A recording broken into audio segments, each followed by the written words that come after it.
एक बहुत ही खूबसूरत नदी थी और उसी नदी के किनारे एक गांव था। वहां एक शीला नाम की लड़की रहती थी। शीला की उम्र शादी के लायक हो चुकी थी, लेकिन उसकी बदसूरती की वजह से उससे कोई अच्छा लड़का शादी करने को तैयार ही नहीं था। शीला मन ही मन टूट चुकी थी, क्योंकि उसके साथ की सभी सहेलियां मां बन चुकी थी और यह अभी तक दूसरों के बच्चों को ही गोद में खिलाकर अपना मन भर रही थी। शीला को आस पड़ोस के लोग ताना मारा करते थे, लेकिन शीला के माता पिता उससे बहुत प्यार करते थे।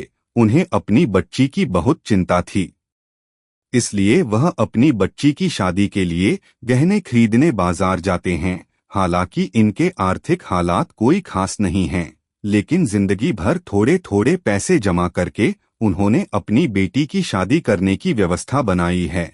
वह शादी के पहले गहने इसलिए खरीदना चाहते हैं ताकि बाद में उन्हें परेशानी न झेलनी पड़े। दोनों बाजार पहुंचकर अपनी बेटी के लिए अपनी क्षमता के अनुसार गहने खरीद लेते हैं। उन्हें शीला के लिए कुछ कपड़े भी लेने होते हैं, इसलिए वह कपड़ों की दुकान पर पहुंचकर कुछ साड़ियां खरीद लेते हैं। दोनों बहुत खुश थे। वह जल्दी से अपने घर पहुंचकर शीला को गहने और कपड़े दिखाना चाहते थे। रास्ते से दोनों लौट ही रहे होते हैं कि अचानक उनके हाथ से गहनों वाला बैग एक व्यक्ति छुड़ाकर भाग जाता है। शीला के माता पिता गहनों को बचाने का बहुत प्रयास करते हैं, लेकिन वह गहने नहीं बचा सके। गहने चोरी हो जाने से दोनों दुखी हो जाते हैं। उन्हें अब अपनी बेटी की शादी के सारे सपने टूटते हुए नजर आने लगते हैं। दोनों सोचते हैं कि अब इस जीवन में क्या करेंगे, हम अपनी बेटी की शादी तक नहीं कर सके और दोनों आत्महत्या करने का फैसला कर लेते हैं। वहीं से थोड़ा दूर एक नदी के घाट पर दोनों पहुंच जाते हैं और पानी में छलांग लगाने के लिए पहाड़ी की ऊंचाई पर जाने लगते हैं। अचानक उन्हें एक लकड़ी का बॉक्स पानी में तैरता हुआ नजर आता है। बॉक्स बहुत ही खूबसूरत दिख रहा था। दोनों लकड़ी की सहायता से बॉक्स को नदी के किनारे ले आते हैं और जैसे ही बॉक्स को खोलकर देखते हैं तो उनकी आंखें फटी की फटी रह जाती हैं, क्योंकि बॉक्स में एक से एक खूबसूरत गहने दिखाई दे रहे थे। दोनों एक दूसरे के चेहरे को देखते हैं और बॉक्स को जल्दी से लेकर अपने घर की ओर निकल लेते हैं। गहने मिलते ही दोनों ने अपना मरने का विचार बदल दिया था। वह घर पहुंचते ही अपनी बेटी को गहने दिखाते हैं। शीला बहुत खुश हो जाती है और उन्हीं गहनों में से जैसे ही वह एक खूबसूरत सा हार अपने गले में पहनती है, अचानक शीला एक परी की तरह खूबसूरत दिखाई देने लगती है। पूरे कमरे में उसके चेहरे की चमक से रोशनी फैल जाती है। ऐसा लग रहा था मानो कोई अप्सरा स्वर्ग से उतरकर आई हो। शीला अपने आप को आईने में देखती है तो दंग रह जाती है। उसे समझ ही नहीं आता कि वह इतनी सुंदर कैसे हो गई। वह खुशी से झूम उठती है और अपने माता पिता के गले लग जाती है। यहाँ शीला अपनी खूबसूरती से खुश हो रही होती है और समुद्री दुनिया के अंदर गहनों के खो जाने से हलचल मच चुकी होती है। दरअसल उस लकड़ी के बॉक्स में जल परी के गहने थे। गलती से वह समुद्री सतह के ऊपर आ गए थे। उन गहनों में जल परी का एक खानदानी हार भी था, जिसमें जादुई शक्तियां विद्यमान हैं। वह हार जल परी को सभी जीवों की रानी बनने का दर्जा प्रदान करता था, इसलिए वह हार जल परी के लिए बहुत जरूरी है।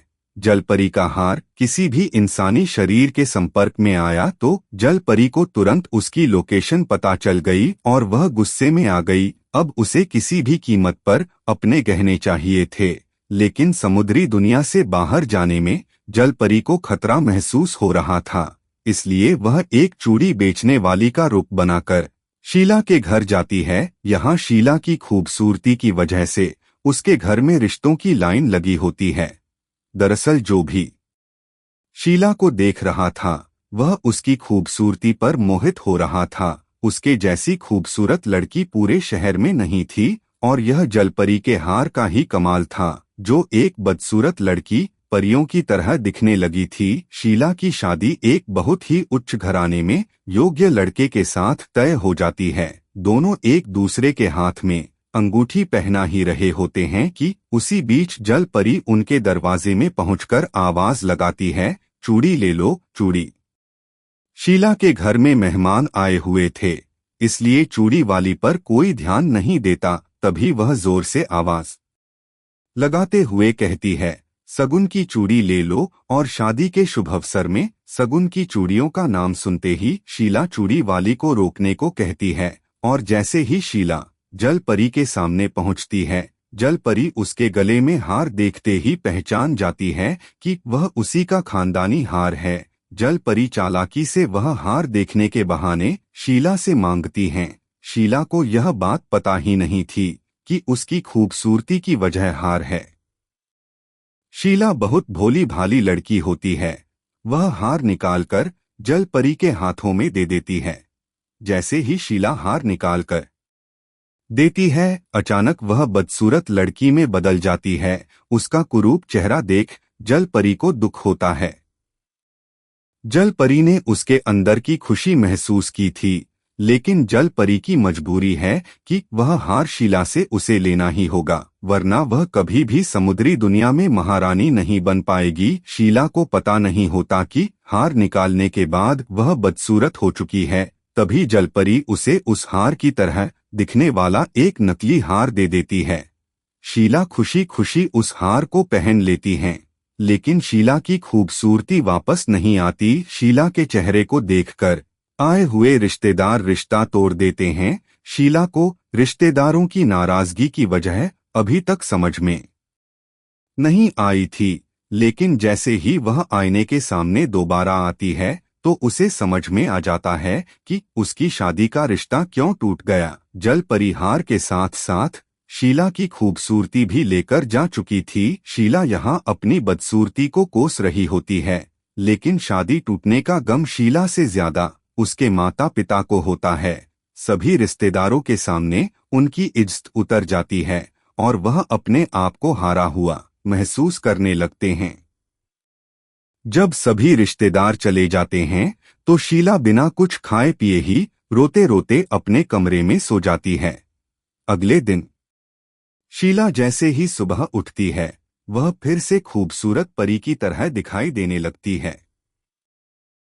शीला के माता पिता शीला को सुबह देखते ही फिर से खुश होने लगते हैं और शीला को बताते हैं कि तुम एक परी की तरह दिखने लगी हो। शीला के पिता सोचते हैं, यह कैसे हुआ। दरअसल जब जल परी शीला के पास आई थी, उस वक्त वह उसके कुरूप चेहरे को देख दुखी हुई थी और जल परी के आंसू शीला के हाथ में गिर गए थे। इससे शीला के हार्मोन बदल जाते हैं। अब शीला को खूबसूरत दिखने के लिए जल परी के गहने की जरूरत नहीं थी। वह भी एक परी बन चुकी थी। जल परी ने अनजाने में ही सही, लेकिन शीला को जिंदगी का सबसे अनमोल तोहफा दे दिया था। जंगल के बीचों बीच एक बड़ी सी नदी बहती थी। इस जंगल में सभी जीव जंतु प्रेम और शांति से रहते थे। यहाँ का राजा एक विशालकाय हाथी था, जिसका नाम गजराज था। वह बहुत बुद्धिमान और दयालु था, लेकिन अपनी विशालता के कारण वह तेजी से दौड़ नहीं सकता था। जंगल में एक नटखट गिलहरी भी रहती थी, जिसका नाम चिंकी था। वह बहुत चतुर थी और हमेशा नई नई चीजें सीखने की जिज्ञासा रखती थी। चिंकी का सपना था कि वह पूरे जंगल का दौरा करे, नई जगहों को खोजे और नए मित्र बनाए। लेकिन उसका एक डर था, जंगल के उस पार एक रहस्यमय काले पर्वत थे, जहां जाने की कोई हिम्मत नहीं करता था। ऐसा कहा जाता था कि वहां कोई खतरनाक दैत्य रहता है, जो जंगल के सभी जानवरों को पकड़ लेता है। एक दिन चिंकी नदी के किनारे खेल रही थी, तभी उसने देखा कि एक भारी भरकम भालू जंगल में आ रहा है। वह भालू बहुत शक्तिशाली दिखता था और उसकी आंखों में चमक थी। जंगल के अन्य जानवर डर गए, लेकिन चिंकी को उसमें कोई बुराई नहीं दिखी। तुम कौन हो? चिंकी ने उत्सुकता से पूछा। मेरा नाम बलराम भालू है। मैं एक खोई हुई किताब की तलाश में हूँ। कैसी किताब? यह किताब जादुई शक्तियों से भरी है और कहा जाता है कि इसे काले पर्वत के दैत्य ने चुरा लिया है। अगर यह किताब गलत हाथों में चली गई तो पूरा जंगल संकट में आ जाएगा। यह सुनकर चिंकी का रोमांच बढ़ गया। उसने भालू से दोस्ती कर ली और उसे जंगल का रास्ता दिखाने लगी। कुछ ही दिनों में दोनों अच्छे मित्र बन गए। भालू और गिलहरी ने तय किया कि वे उस रहस्यमय जगह पर जाएंगे और किताब को वापस लाएंगे। लेकिन गजराज ने उन्हें रोक लिया। काले पर्वत पर जाना बहुत खतरनाक है। वहां के दैत्य को कोई नहीं हरा सकता, गजराज ने चेतावनी दी। लेकिन अगर हमने कुछ नहीं किया तो जंगल खतरे में आ जाएगा, चिंकी ने उत्तर दिया। गजराज सोच में पड़ गया। उसने भालू और गिलहरी की बहादुरी को देखा और फैसला किया कि वह भी उनके साथ जाएगा। अगर तुम दोनों वहां जा रहे हो तो मैं भी चलूंगा। मैं तुम्हारी रक्षा करूंगा। अब यह तीनों गजराज हाथी, बलराम भालू और चिंकी गिलहरी एक खतरनाक यात्रा पर निकल पड़े। वे तीनों गहरे जंगल में बढ़ते गए। धीरे धीरे जंगल अंधेरा और रहस्यमयी होने लगा। वहां अजीब-अजीब आवाजें आ रही थी। रास्ते में उन्हें एक विशाल सांप मिला जो पहरा दे रहा था। कोई भी इस जंगल में नहीं जा सकता। लौट जाओ, सांप ने फुफकारा। भालू ने अपनी ताकत दिखाई, लेकिन सांप बहुत तेज था। चिंकी ने अपनी चतुराई से एक योजना बनाई। उसने सांप का ध्यान भटकाया और गजराज ने अपनी सूंड से उसे परे फेंक दिया। आगे बढ़ते हुए वे एक झील पर पहुंचे जो पूरी तरह जहरीले पानी से भरी थी। वहां एक मगरमच्छ बैठा था।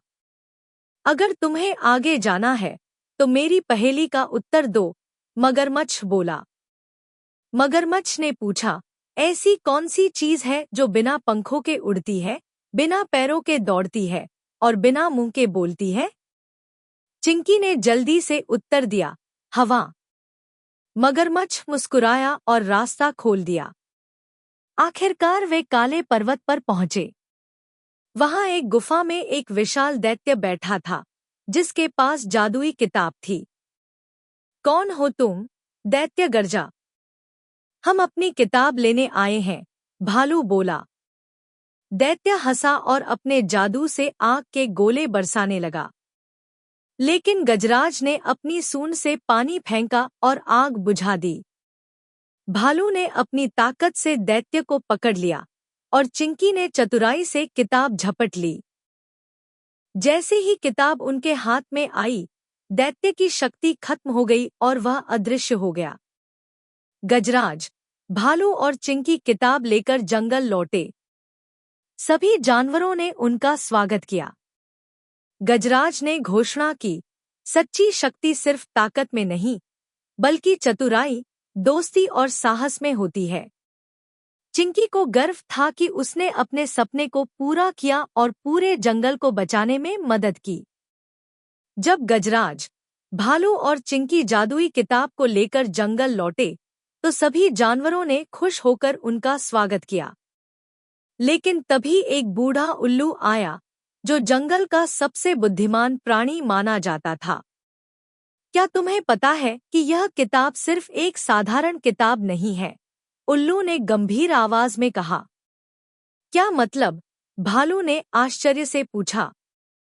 यह किताब जंगल की प्राचीन शक्ति का स्रोत है। अगर यह किताब सही हाथों में हो तो यह जंगल को समृद्ध बना सकती है। लेकिन अगर गलत हाथों में चली जाए तो विनाश ला सकती है। गजराज, भालू और चिंकी यह सुनकर हैरान रह गए। वे सोच ही रहे थे कि अब क्या किया जाए। तभी जंगल में अजीब सी गड़गड़ाहट होने लगी। अचानक हवा में एक भयंकर गर्जना हुई और आसमान में काले बादल छा गए। जंगल के बीचों बीच एक शापित योद्धा प्रकट हुआ। उसका नाम था कालसेन, जो सदियों पहले जंगल का रक्षक था, लेकिन लालच और शक्ति के कारण उसे श्राप मिला था और वह अंधकार की शक्तियों का सेवक बन गया था। तुमने मेरी किताब चुरा ली, कालसेन गर्जा। यह तुम्हारी नहीं, यह पूरे जंगल की धरोहर है, गजराज ने जवाब दिया। तो फिर इसे बचाने के लिए तैयार हो जाओ। कालसेन ने अपने हाथ उठाए और काले जादू से आसमान में बिजली कड़कने लगी। कालसेन की शक्ति बहुत ज्यादा थी। अगर उसे रोका नहीं गया तो पूरा जंगल नष्ट हो सकता था। गजराज ने जंगल के सभी जानवरों को इकट्ठा किया और कहा, अब समय आ गया है कि हम सब मिलकर अपने जंगल की रक्षा करें। भालू ने अपनी ताकत से लड़ने का प्रण लिया। चिंकी अपनी चतुराई से योजना बनाने लगी। उल्लू ने बताया कि इस किताब में ही एक मंत्र लिखा है जिससे कालसेन को हमेशा के लिए हराया जा सकता है। लेकिन किताब खोलते ही कालसेन और भी ज्यादा शक्तिशाली हो जाएगा। हमें सही समय का इंतजार करना होगा, उल्लू ने चेताया। अगले दिन जंगल में भीषण युद्ध हुआ। कालसेन ने अपने अंधेरे योद्धाओं को बुलाया जो आग और धुएं से बने थे। गजराज ने अपनी ताकत से उन्हें कुचलना शुरू किया। भालू ने अपने पंजों से हमला किया और चिंकी ने पेड़ों के बीच से छलांग लगाकर उनकी कमजोरियों का पता लगाया। लेकिन कालसेन बहुत शक्तिशाली था। उसने गजराज को जमीन पर गिरा दिया, भालू को जादुई जंजीरों से बांध दिया और चिंकी को अपनी मुट्ठी में पकड़ लिया। अब जंगल मेरा होगा, कालसेन ने ठहाका लगाया। लेकिन तभी चिंकी ने अपनी छोटी सी पूंछ से कालसेन की आंखों में धूल झोंक दी, जिससे वह चौंक गया। यही मौका था। उल्लू ने किताब खोलकर वह शक्तिशाली मंत्र पढ़ा। अस्तो मां सद्गमय, तमसो मां ज्योतिर्गमय। अचानक एक तेज रोशनी फैली और कालसेन की काली शक्तियां समाप्त होने लगी। वह चिल्लाया, नहीं, यह नहीं हो सकता, और देखते ही देखते वह धुएं में बदलकर गायब हो गया। कालसेन के जाते ही जंगल में फिर से रोशनी आ गई। गजराज उठे, भालू मुक्त हुआ और चिंकी खुशी से कूदने लगी। जंगल के सभी जानवर खुशी से नाचने लगे। गजराज ने घोषणा की, इस जीत का श्रेय सिर्फ ताकत को नहीं, बल्कि बुद्धि, एकता और सच्चे साहस को जाता है। अब वह जादुई किताब उल्लू के संरक्षण में रख दी गई, ताकि कोई भी इसे गलत तरीके से इस्तेमाल न कर सके। चिंकी, भालू और गजराज जंगल के सबसे बड़े नायक बन गए। कालसेन के विनाश के बाद जंगल में शांति लौट आई। सभी जानवर अब पहले से ज्यादा सुरक्षित महसूस करने लगे थे। गजराज, भालू और चिंकी जंगल के नायक बन गए थे। लेकिन उल्लू ने एक दिन गजराज को एक गहरी चिंता बताई। हमने कालसेन को हराया, लेकिन किताब की जादुई शक्ति अभी भी जागृत है। अगर इसे सही तरीके से इस्तेमाल नहीं किया गया तो यह फिर से किसी बुरी शक्ति को आकर्षित कर सकती है, उल्लू ने गंभीर स्वर में कहा। गजराज सोच में पड़ गया, तो हमें क्या करना चाहिए? उल्लू ने कहा, हमें इस किताब को जंगल से दूर एक सुरक्षित स्थान पर ले जाना होगा, जहां कोई इसे ढूंढ न सके। लेकिन यह आसान नहीं होगा, क्योंकि क्या? भालू ने उत्सुकता से पूछा। क्योंकि जंगल के पाताल खंड में एक दुष्ट नागराज रहता है, नागेश्वर, जो इस किताब की शक्ति को पाना चाहता है। अगर वह इसे हासिल कर ले तो पूरे जंगल पर उसका नियंत्रण हो सकता है। चिंकी ने चौंक कर कहा, तो हमें जल्दी करना होगा। गजराज, भालू और चिंकी ने तय किया कि वे इस किताब को दिव्य शिखर नामक पर्वत पर लेकर जाएंगे, जहां इसे हमेशा के लिए सुरक्षित रखा जा सके। लेकिन उन्हें नहीं पता था कि उनकी यह यात्रा इतनी कठिन होने वाली थी। गजराज, भालू और चिंकी अपनी यात्रा पर निकल पड़े। रास्ता कठिन था, लेकिन उन्हें अपनी बुद्धि और ताकत पर भरोसा था। रास्ते में उन्हें एक टूटे हुए पुल से गुजरना था, जो एक गहरी खाई के ऊपर बना था। गजराज इतना भारी था कि वह पुल पर नहीं चल सकता था। अब क्या करें? भालू ने चिंतित होकर कहा। चिंकी ने एक उपाय सोचा। उसने पास के पेड़ों की शाखाओं को जोड़कर एक मजबूत रस्सी बनाई। भालू ने अपनी ताकत से पुल को थोड़ा और सहारा दिया, जिससे गजराज धीरे धीरे खाई पार कर सका। जैसे ही वे खाई पार कर गए, अचानक वहां एक गिद्धों का झुंड आ गया। ये गिद्ध नागेश्वर के जासूस थे। तुम लोग किताब कहाँ ले जा रहे हो? गिद्धों के सरदार ने पूछा। यह कोई तुम्हारा काम नहीं है, भालू गरजा।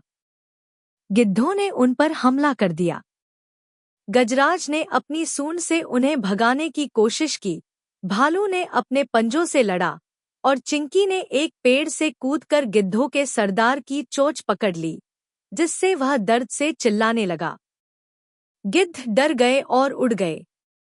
हमें जल्दी करनी होगी, नागेश्वर को हमारे बारे में पता चल सकता है, उल्लू ने चेताया।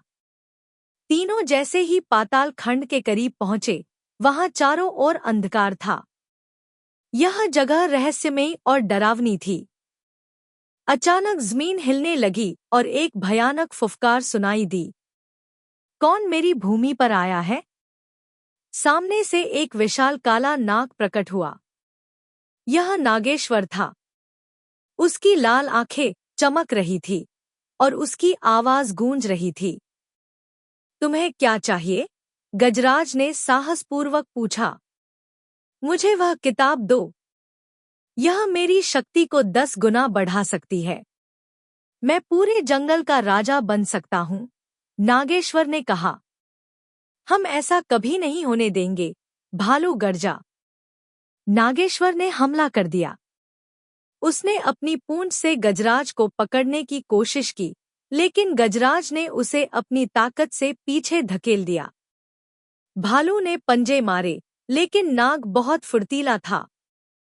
चिंकी ने देखा कि नाग की शक्ति उसके मणि में है, जो उसके सिर पर चमक रही थी।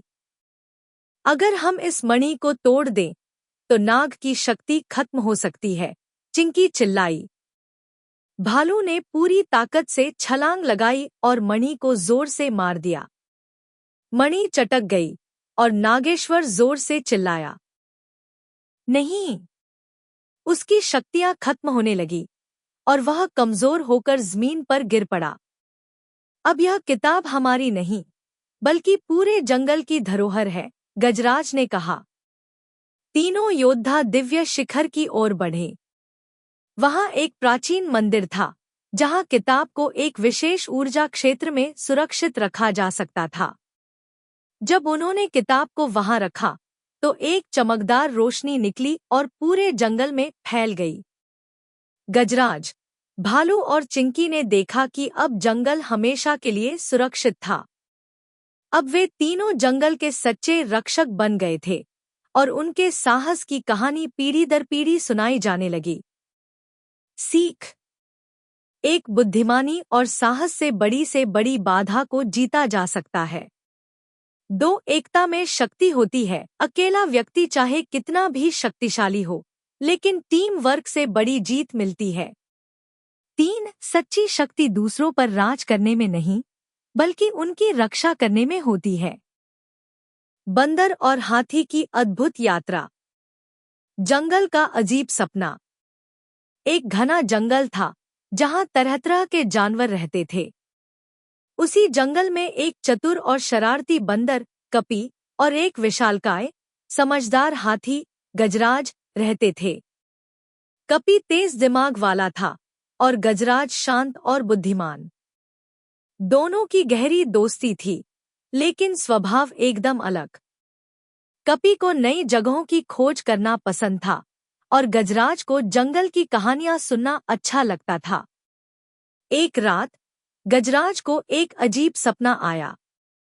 उसने देखा कि जंगल के पार एक रहस्यमयी सोने का पर्वत है, जिसके नीचे एक छुपा हुआ जादुई खजाना है। लेकिन उस खजाने को पाने के लिए 7 कठिन परीक्षाओं से गुजरना होगा। सुबह होते ही उसने कपी को यह सपना सुनाया। क्या तुम सोचते हो कि यह सपना सच हो सकता है? गजराज ने पूछा। अगर कहीं खजाना है, तो हमें उसे खोजने जाना चाहिए, कपी ने चहकते हुए कहा। यात्रा की शुरुआत। दोनों ने जंगल के सबसे बुजुर्ग कछुए आचार्य कच्छप से पूछा। उन्होंने बताया, सोने का पर्वत एक रहस्यमयी जगह है, लेकिन वहां जाने का रास्ता कठिन और खतरों से भरा हुआ है। वहां जाने वाले बहुत कम जीव लौटे हैं। हम कोशिश करेंगे, कपी ने जोश में कहा।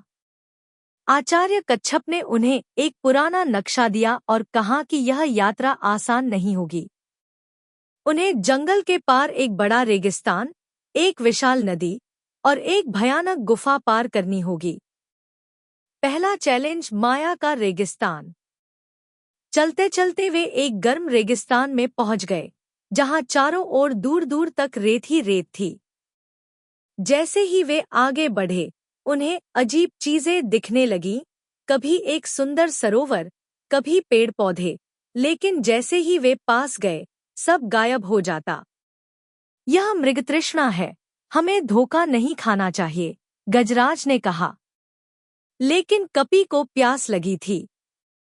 उसने एक पानी का तालाब देखा और उधर भागा, लेकिन वह असली नहीं था। अचानक कपी रेत के दलदल में फंसने लगा। बचाओ, उसने चिल्लाया।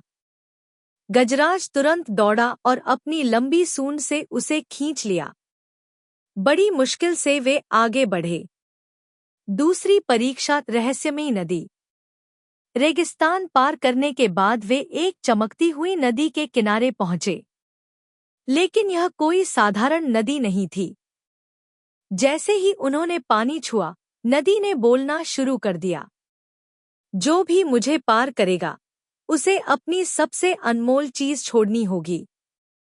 गजराज और कपी सोच में पड़ गए। मेरी सबसे अनमोल चीज मेरी बुद्धि है, लेकिन इसे छोड़ना संभव नहीं, कपी ने कहा। मेरी सबसे अनमोल चीज मेरा साहस है, जिसे मैं नहीं छोड़ सकता, गजराज बोला। तभी कपी को एक तरकीब सूझी। उसने नदी से कहा, हम अपनी सबसे अनमोल चीज छोड़ेंगे, लेकिन उसे वापस भी पाना चाहते हैं। नदी हंस पड़ी, चतुराई दिखाई तुमने, चलो जाओ, और रास्ता खुल गया। भयानक गुफा और दानव राजा। नदी पार करने के बाद वे एक अंधेरी गुफा में पहुंचे, जिसके भीतर से डरावनी आवाजें आ रही थी। शायद यह जगह खतरनाक है, गजराज ने कहा। अचानक एक भयानक दानव, कालसुर, वहां प्रकट हुआ। कौन हो तुम? मेरे खजाने की तलाश में आए हो? कालसुर गरजा। हमें सोने के पर्वत का रहस्य जानना है, कपी ने हिम्मत दिखाते हुए कहा। अगर खजाना चाहिए, तो तुम्हें 3 कठिन पहेलियां हल करनी होंगी, कालसुर ने कहा। 3 पहेलियां। पहेली 1। ऐसी चीज जो जितना बांटो, उतनी ही बढ़ती जाए। कपी सोच में पड़ गया, फिर मुस्कुराया। ज्ञान। कालसुर ने सिर हिलाया, सही उत्तर। पहेली 2। ऐसी चीज जो आंखों से नहीं दिखती, लेकिन सबसे शक्तिशाली होती है। गजराज बोला, आशा। सही, कालसुर गरजा। अब अंतिम पहेली। ऐसी चीज जिसे अगर तुम थामे रहो, तो हार जाओगे, लेकिन अगर छोड़ दो, तो जीत जाओगे। कपी और गजराज दोनों सोच में पड़ गए। तभी गजराज ने कहा, अहंकार। कालसुर चौंक गया। बिल्कुल सही। खजाने का रहस्य। कालसुर ने दरवाजा खोला। अंदर एक सोने का पर्वत चमक रहा था, लेकिन वहां कोई हीरे जवाहरात नहीं थे। तभी एक जादुई आवाज आई, सच्चा खजाना ज्ञान, साहस और दोस्ती है। गजराज और कपी ने समझ लिया कि असली खजाना सोना चांदी नहीं, बल्कि उनकी इस यात्रा से मिली सीख थी। उन्होंने खुशी खुशी जंगल लौटने का फैसला किया, क्योंकि वे पहले से कहीं ज्यादा समझदार और मजबूत बन चुके थे। सीख। असली खजाना धन नहीं, बल्कि ज्ञान, साहस और दोस्ती है। जंगल में वापसी और नया संकट। गजराज और कपी जब सोने के पर्वत से लौटे, तो उन्हें खुद पर गर्व था। उन्होंने कठिन चुनौतियों का सामना किया था और समझ गए थे कि असली खजाना ज्ञान, साहस और दोस्ती होती है। लेकिन जैसे ही वे अपने जंगल में पहुंचे, उन्होंने देखा कि वहां कुछ गड़बड़ थी। जंगल में सन्नाटा था, पक्षी चुप थे और जानवर डरे हुए थे। यहाँ कुछ तो गलत हो रहा है, गजराज ने चिंतित होकर कहा। तभी एक खरगोश दौड़ता हुआ आया। गजराज, कपी, तुम लोग कहाँ थे? जंगल में एक नया संकट आ गया है। क्या हुआ? कपी ने पूछा। एक दुष्ट तांत्रिक, अंधकार मुनि, जंगल पर कब्जा करना चाहता है। उसने जंगल के राजा सिंहेश्वर को बंदी बना लिया है और अपनी काली शक्तियों से सभी को डराने लगा है। गजराज और कपी एक दूसरे की ओर देखने लगे।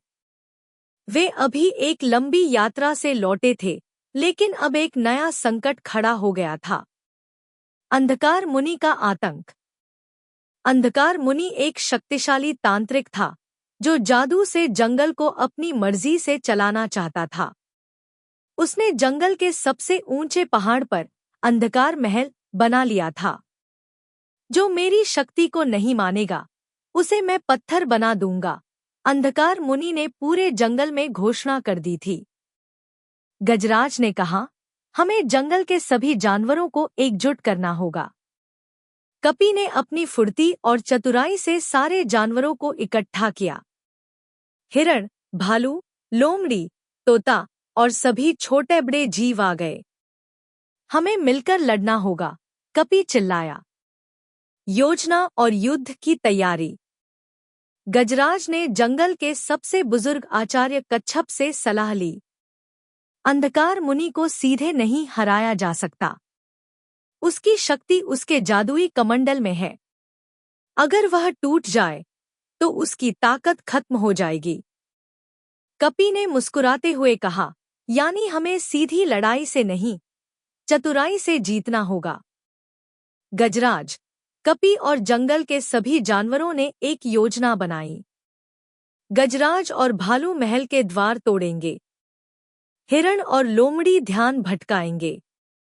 तोता और बंदर उड़कर अंधकार मुनि का कमंडल छीनने की कोशिश करेंगे। अंतिम युद्ध अंधकार बनाम प्रकृति। अगली रात सबने हमला कर दिया। गजराज ने महल के विशाल द्वार को तोड़ दिया। भालू गरजते हुए अंदर घुसे। हिरण और लोमड़ी दौड़ दौड़कर तांत्रिक के अनुचरों को भ्रमित करने लगे।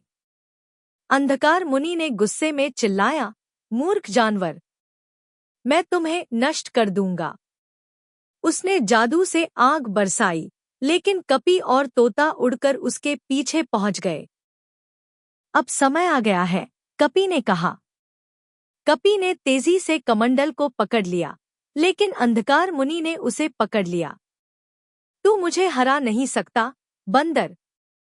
लेकिन तभी गजराज ने अपनी पूरी ताकत से कमंडल पर प्रहार किया और कमंडल टूट गया।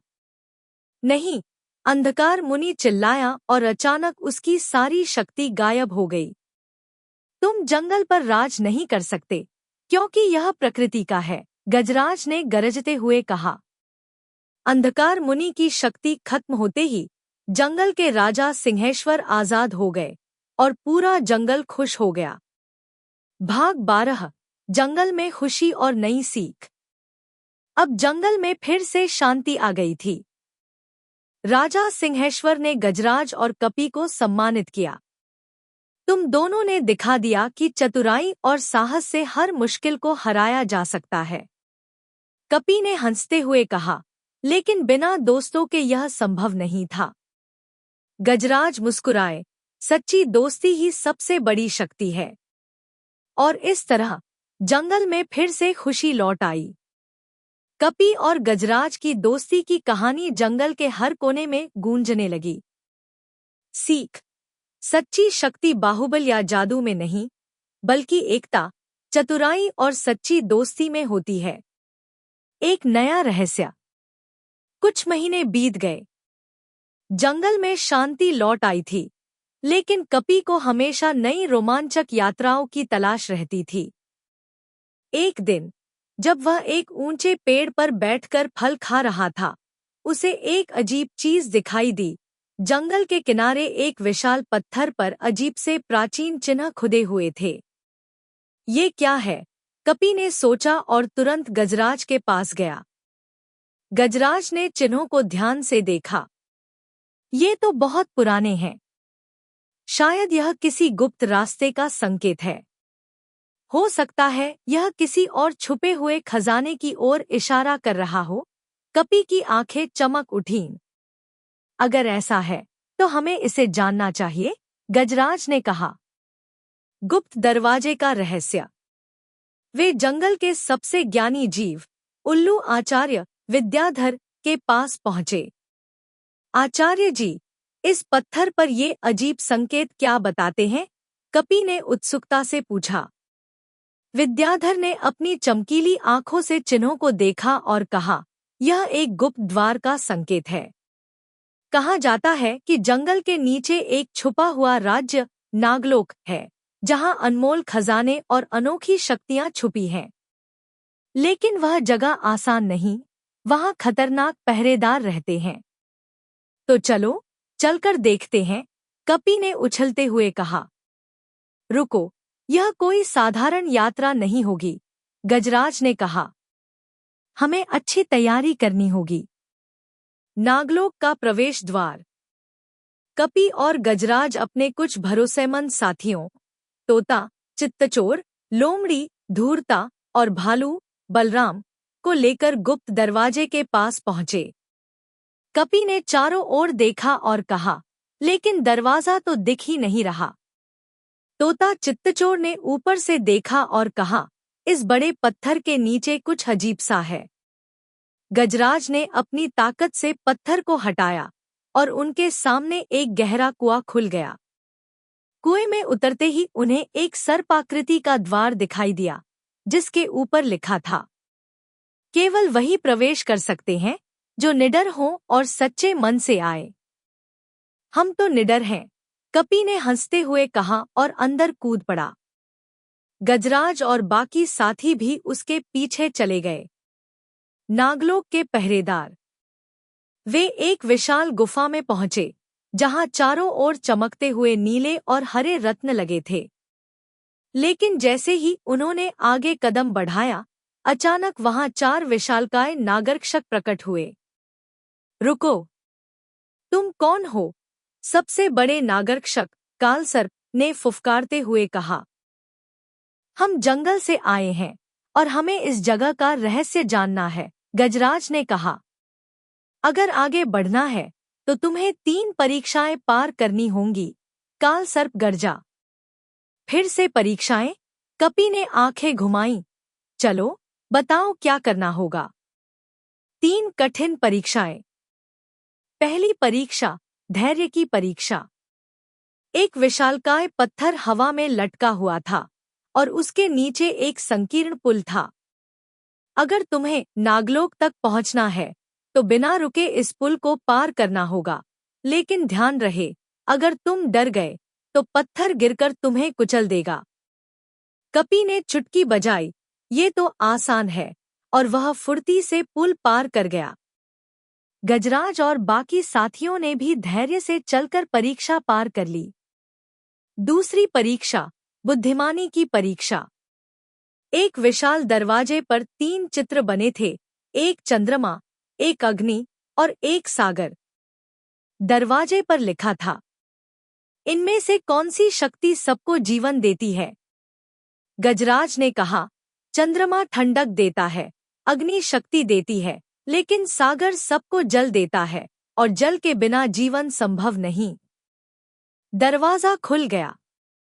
तीसरी परीक्षा, सच्चाई की परीक्षा। कालसर्प ने पूछा, अगर तुम्हें यहाँ अमर होने की शक्ति दी जाए, लेकिन तुम्हें अपने जंगल को छोड़ना पड़े, तो क्या तुम स्वीकार करोगे? गजराज और कपी ने एक दूसरे की ओर देखा और बिना झिझके बोले, नहीं, हमें अमरता नहीं चाहिए, हमें सिर्फ ज्ञान चाहिए। सही उत्तर, कालसर्प ने मुस्कुराते हुए कहा और रास्ता खोल दिया। नागलोक का सबसे बड़ा रहस्य। जैसे ही वे अंदर पहुंचे, उन्हें एक सोने का बड़ा सिंहासन दिखाई दिया, जिस पर बैठा था नागराज वासुकी। तुमने हमारी परीक्षाएं पार कर ली हैं। अब मैं तुम्हें एक रहस्य बताऊंगा, नागराज ने कहा। हजारों साल पहले यह जंगल और नागलोक एक थे, लेकिन जब लालच बढ़ा तो इन दोनों को अलग कर दिया गया। यह जंगल और यह भूमि सिर्फ उन्हीं की है जो इसे संभाल सकते हैं। गजराज ने कहा, हम इस जंगल के रक्षक हैं। हम इसे कभी नष्ट नहीं होने देंगे। तो यह लो। नागराज ने उन्हें एक जादुई पत्थर दिया।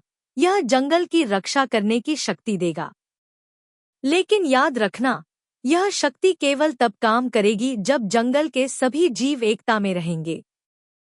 कपी ने पत्थर को देखा और मुस्कुरा कर कहा, मतलब असली ताकत हमेशा एकता में होती है। जंगल की रक्षा और नई शुरुआत। गजराज, कपी और उनके साथी नागलोक से लौटे और जंगल के सभी जानवरों को यह कहानी सुनाई। अब हमारा जंगल पहले से भी ज्यादा सुरक्षित रहेगा। और इस तरह कपी और गजराज की यह दूसरी रोमांचक यात्रा भी समाप्त हुई, लेकिन यह तो सिर्फ एक शुरुआत थी। सीख, असली ताकत अमरता या धन में नहीं, बल्कि सच्चाई, एकता और बुद्धिमत्ता में होती है। जंगल में नई मुसीबत। नागलोक से लौटने के बाद जंगल में कई दिनों तक खुशी का माहौल था। गजराज और कपी ने जंगल की रक्षा के लिए जादुई पत्थर को एक पवित्र स्थान पर रखा। लेकिन एक दिन, जब सूरज ढलने वाला था, अचानक जंगल में अजीब घटनाएं होने लगी। नदियों का पानी अचानक सूखने लगा। पेड़ों की पत्तियां पीली होकर झड़ने लगी। पक्षियों ने जंगल छोड़ना शुरू कर दिया। यह क्या हो रहा है? कपी ने घबराकर कहा। गजराज चिंतित थे, लगता है कोई नई मुसीबत आने वाली है। विद्या मुनि का संदेश। उल्लू आचार्य विद्याधर ने बताया कि जंगल में असंतुलन आ रहा है। यह जंगल के उत्तर दिशा में स्थित काले पर्वत की वजह से हो रहा है, विद्याधर ने कहा। काले पर्वत? वहां तो कोई भी जाने की हिम्मत नहीं करता, भालू बलराम ने कहा। वहां कालसिद्ध नाम का एक शक्तिशाली जादूगर रहता है, जो अंधकार की शक्तियों का स्वामी है। उसे ही इस विनाश का कारण बताया जा रहा है। तो फिर हमें वहां जाना होगा, कपी ने कहा। काले पर्वत की ओर यात्रा। गजराज, कपी, भालू बलराम, लोमड़ी धूर्ता और तोता चित्तचोर जंगल के सबसे खतरनाक स्थान काले पर्वत की ओर निकले। रास्ते में उन्हें कई कठिनाइयों का सामना करना पड़ा। भूल भुलैया जंगल, जहां पेड़ खुद ब खुद रास्ता बदल रहे थे। अग्नि गुफा, जहां जमीन से अचानक आग की लपटें उठती थी। छलावा झील, जहां पानी में परछाइयां डरावनी शक्लें बना रही थी। लेकिन टीम ने एक दूसरे की मदद से हर बाधा पार कर ली। कालसिद्ध का महल। जब वे काले पर्वत के शिखर पर पहुंचे, तो उन्होंने देखा कि वहां एक विशाल महल खड़ा था, जो अंधेरे से घिरा हुआ था। तो यही कालसिद्ध का ठिकाना है, गजराज ने कहा। तभी हवा में एक जोरदार गूंज उठी। हा हा हा, कौन है जो मेरे राज्य में घुसने की हिम्मत कर रहे हैं? कालसिद्ध अपने विशाल काले सिंहासन पर बैठा था। हम जंगल की रक्षा के लिए आए हैं। तुमने जो अंधेरा फैलाया है, उसे खत्म करने आए हैं, कपी चिल्लाया। मूर्ख जानवर, तुम मुझे नहीं हरा सकते, कालसिद्ध ने गुस्से में कहा और एक काले बादल की तरह उड़ता हुआ उन पर हमला करने आ गया। अंतिम युद्ध, प्रकाश बनाम अंधकार। गजराज ने अपनी पूरी ताकत से जमीन पर प्रहार किया, जिससे महल में हलचल मच गई। कपी तेजी से उछलकर कालसिद्ध के सिर पर बैठ गया और उसकी टोपी उतार दी। अरे, मैं कुछ देख नहीं पा रहा, कालसिद्ध चिल्लाया। तभी तोता चित्तचोर उड़कर जादुई पत्थर को गजराज के पास ले आया। गजराज ने जोर से गरजते हुए कहा, जंगल की शक्ति के नाम पर अंधकार मिट जाए। जैसे ही उन्होंने पत्थर को आकाश में उठाया, चारों ओर तेज रोशनी फैल गई। कालसिद्ध चीखते हुए गायब हो गया और उसके महल की दीवारें गिरने लगी। जंगल में फिर से खुशहाली। कालसिद्ध के नाश के बाद जंगल में फिर से हरियाली लौट आई। नदियां फिर से बहने लगी। पक्षी वापस लौट आए। जानवर खुश हो गए। गजराज और कपी को जंगल के राजा सिंहेश्वर ने सम्मानित किया। तुमने साबित कर दिया कि सच्ची ताकत निडरता और एकता में होती है, सिंहेश्वर ने कहा। कपी मुस्कुराया, लेकिन अगली बार मैं कुछ आसान रोमांच चाहता हूं। गजराज और सब हंसने लगे और इस तरह जंगल में फिर से शांति लौट आई। रहस्यमयी ढोल की गूंज। कालसिद्ध के हारने के बाद जंगल में सब कुछ सामान्य हो गया था। लेकिन कुछ दिनों बाद जंगल के उत्तर दिशा से एक रहस्यमयी ढोल की आवाज गूंजने लगी। धम धम धम। हर दिन सूरज ढलते ही यह आवाज आती, लेकिन कोई नहीं जानता था कि यह कहां से आ रही है। यह कोई आम ढोल नहीं है, उल्लू आचार्य विद्याधर ने कहा। यह महान गंधर्व ढोल की ध्वनि है, जो केवल तब बजती है जब कोई भयंकर संकट आने वाला होता है। फिर तो हमें इसका रहस्य जानना होगा, कपी उछलते हुए बोला। अज्ञात गुफा की ओर यात्रा। गजराज, कपी, भालू बलराम, लोमड़ी धूर्ता और तोता चित्तचोर इस रहस्य को सुलझाने के लिए निकल पड़े। रास्ते में उन्हें कई खतरनाक जगहों से गुजरना पड़ा। कटीली घाटी, जहां हर तरफ नुकीले कांटे थे। अंधेरी सुरंग, जहां कुछ भी दिखाई नहीं देता था। झरनों की भूल भुलैया, जहां पानी इतनी तेजी से गिरता था कि रास्ता ढूंढना मुश्किल था। आखिरकार वे एक रहस्यमय गुफा तक पहुंचे, जहां से ढोल की आवाज आ रही थी। गुफा का रहस्य। गुफा के अंदर उन्हें एक पुराने संत की मूर्ति मिली, जिसके पास ही एक विशालकाय ढोल रखा था। ढोल यहाँ रखा है, लेकिन इसे बजा कौन रहा है? गजराज ने पूछा। तभी अचानक हवा में एक चमक उठी और एक गंधर्व आत्मा प्रकट हुई। मैं गंधर्व ऋषि रागनंद हूँ, आत्मा ने कहा। यह ढोल हजारों सालों से जंगल की रक्षा करता आ रहा है, लेकिन अब इसकी शक्ति कमजोर हो रही है और अगर इसे बचाया नहीं गया तो जंगल पर एक नया संकट आ सकता है। कौन सा संकट? कपी ने उत्सुकता से पूछा। जल्द ही दक्षिण दिशा से अग्निदानव ज्वालासुर जंगल पर हमला करने वाला है। अगर यह ढोल नष्ट हो गया तो उसे रोकने की कोई शक्ति नहीं बचेगी। ज्वालासुर का आगमन। जंगल में अचानक भयानक गर्मी बढ़ने लगी। पेड़ झुलसने लगे और आसमान लाल हो गया। यह क्या हो रहा है? भालू बलराम ने कहा।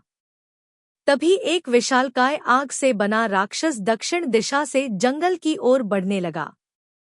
हा, अब यह जंगल जलकर राख हो जाएगा, ज्वालासुर गर्जा।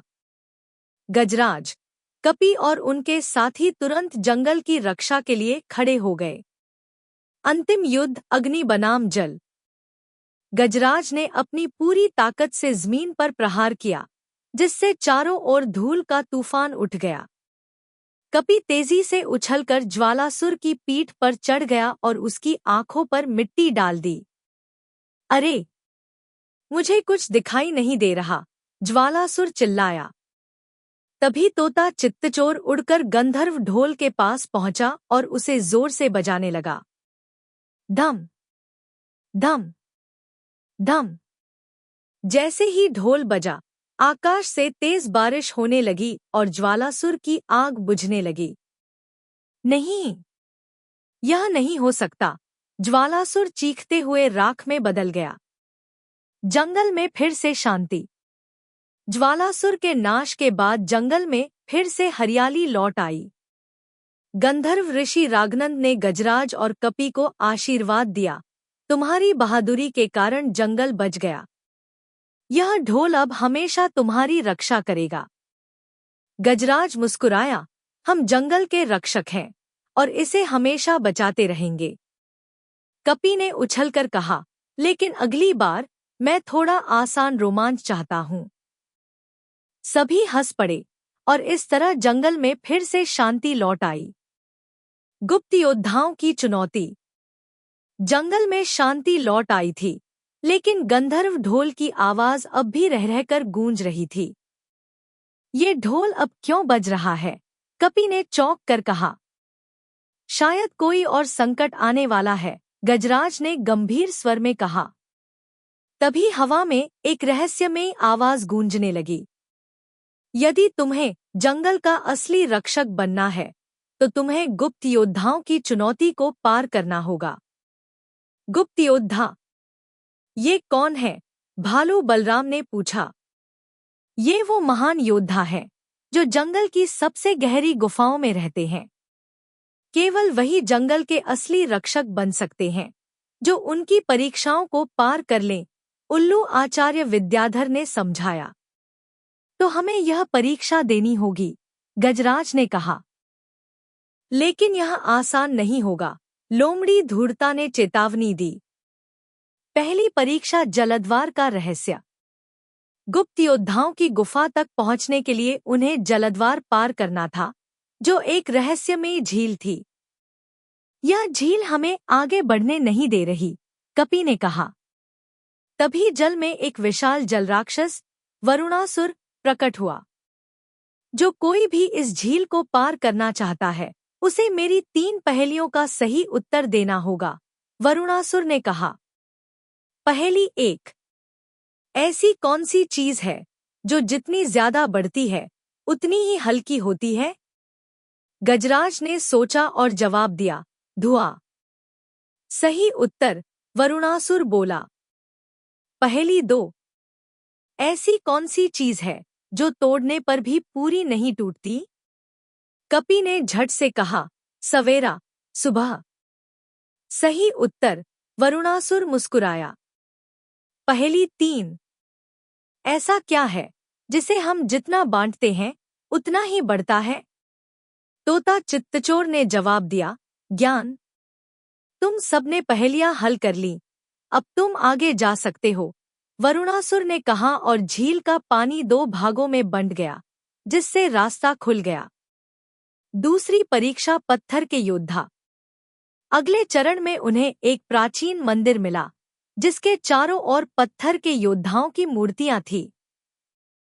जैसे ही गजराज ने कदम रखा, पत्थर के योद्धा जीवित हो गए।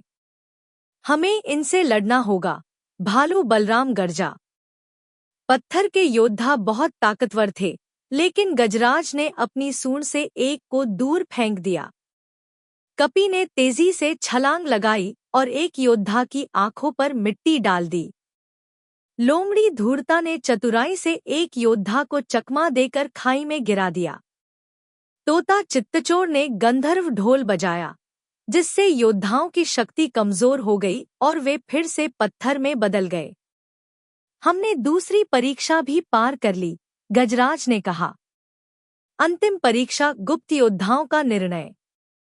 वे एक विशाल गुफा में पहुंचे, जहां 5 रहस्यमय योद्धा खड़े थे।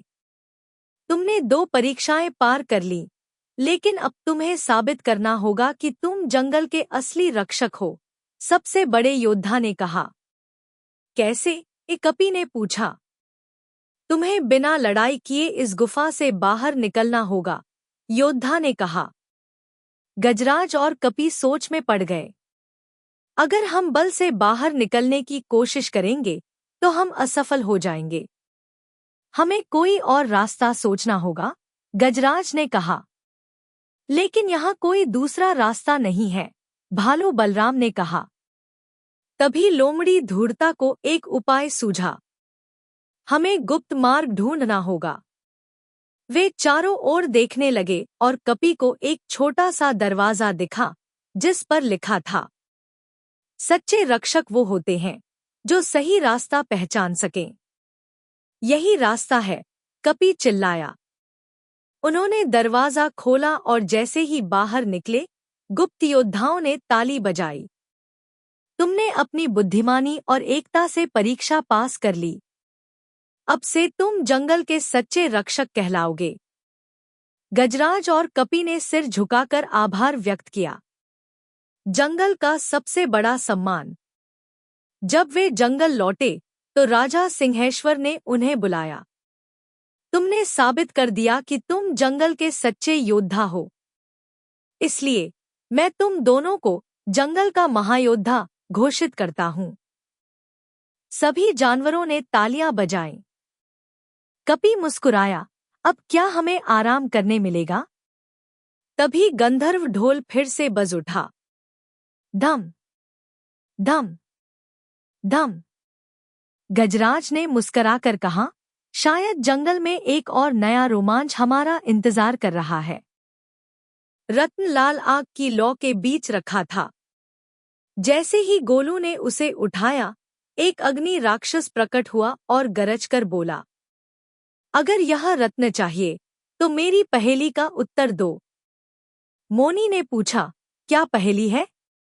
राक्षस ने पूछा, ऐसा क्या है जो जलता है मगर कभी राख नहीं बनता? गोलू ने सोचा और कहा, सूरज। राक्षस हंसा और कहा, सही उत्तर। यह लो अग्नि का रत्न। रत्न मिलते ही गोलू और मोनी की शक्ति बढ़ गई। अब वे आग से सुरक्षित थे। अब बारी थी पानी के रत्न की, जो एक गहरी सागर गुफा में छिपा था। लेकिन वहां तक पहुंचने के लिए उन्हें समुद्री सांपों की झील पार करनी थी। जैसे ही वे झील के पास पहुंचे, उन्होंने देखा कि वहां विशाल सांप पानी में लहरों की तरह हिल रहे थे। वे बहुत खतरनाक थे और कोई भी नाव उनके पास जाते ही डूब जाती। मोनी ने जादुई किताब खोली और पढ़ा, अगर तुम लहरों के साथ बहोगे तो तुम्हें रास्ता मिलेगा।